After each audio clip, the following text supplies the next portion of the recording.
The ANC session, normally a behind-closed-doors forum for strategy, harmony, and group decision-making, became a political war zone this week. In a dramatic turn of events that has rocked the ruling party and the country, President Sir Ramaphosa stormed out of the meeting after a bitter and acrimonious exchange with the party's Secretary-General, Mbalula. What was meant to be a ship-steady meeting ahead of a watershed election year ended up exposing the fissures that were poised to drive the African National Congress apart. A source privy to the meeting revealed that the confrontation began during a charged debate about ANC's waning popularity and possible electoral threats. Mbalula, notorious for his frankness and refusal to sugarcoat disagreeable realities, held a scathing attack on Ramaphosa's leadership.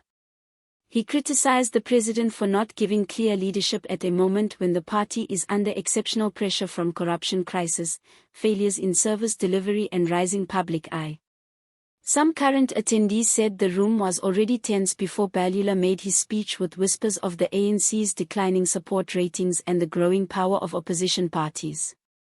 "President Comrade, you are too weak," Mbalula purportedly stated, his voice ringing out in the room. "The party can ill afford such a soft leadership when the people cry for accountability and action. You did that while our adversaries become more powerful."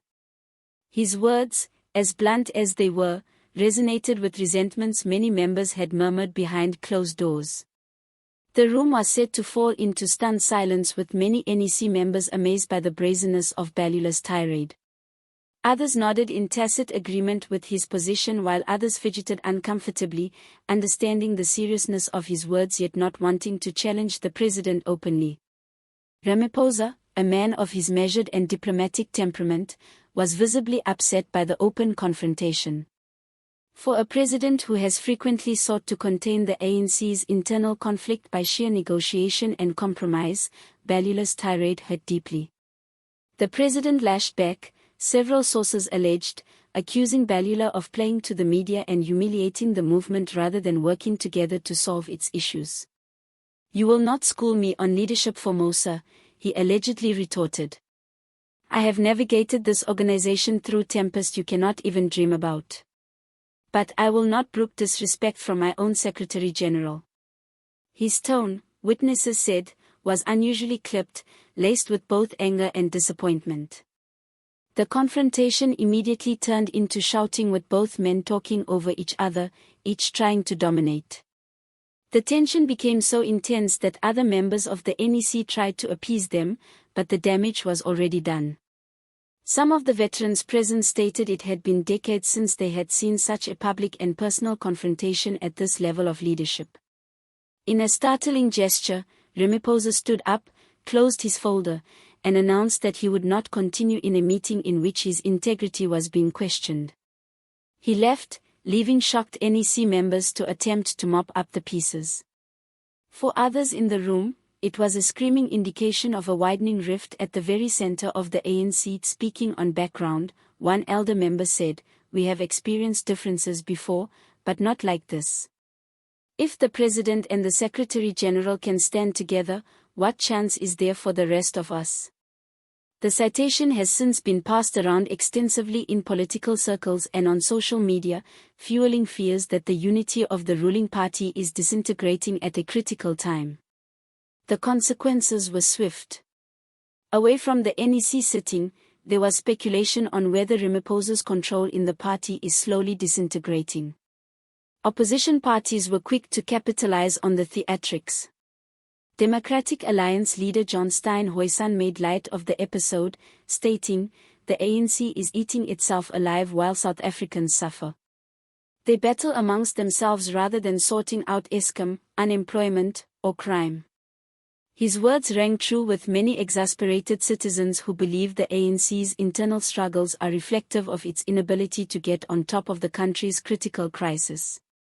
Economic freedom fighters leader Julius Malema was even more brazen, accusing Ramaphosa of losing control of his party and the nation.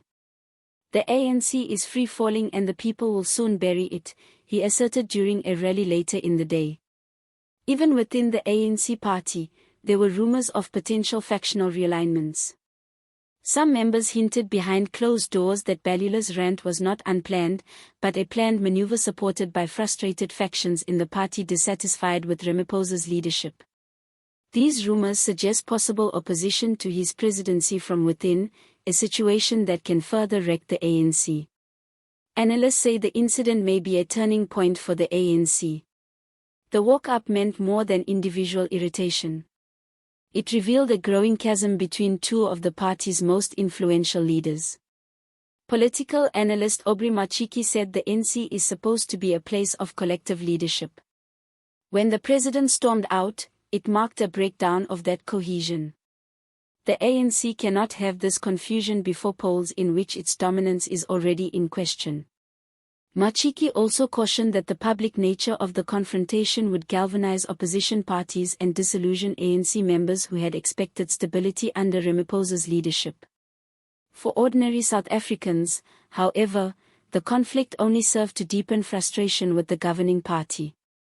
The people turned to social media to voice outrage that while ANC leadership spent its time exchanging insults, the common folk was still going through blackouts, unemployment, and hard times. Tweets and hashtags calling for judgment on the party's internal conflicts trended, with many stating that the ANC has lost sight of the challenges confronting everyday South Africans. Memes marking the walkout circulated widely, with one popular post reading, "While Ramaphosa walks out, we are still sitting in the dark." The big question now is whether Ramaphosa and Mbalula can repair their fractured relationship, or whether the incident marks the beginning of a larger power struggle inside the ANC. Some sources say that Ramaphosa could be forced into consolidating his position and taking more control, perhaps reshuffling key officials or employing his levers of influence in the ANC to marginalize critics.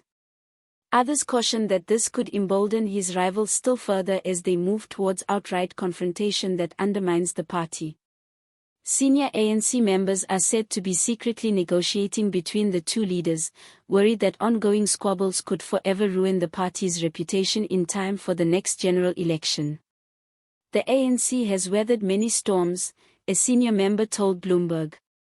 "But the timing of this crisis could not be worse. The people are losing their patience and our opponents are sniffing around." With the ANC already struggling with election losses, corruption allegations, and increasing opposition momentum, the acrimonious NEC showdown could not have occurred at a worse moment.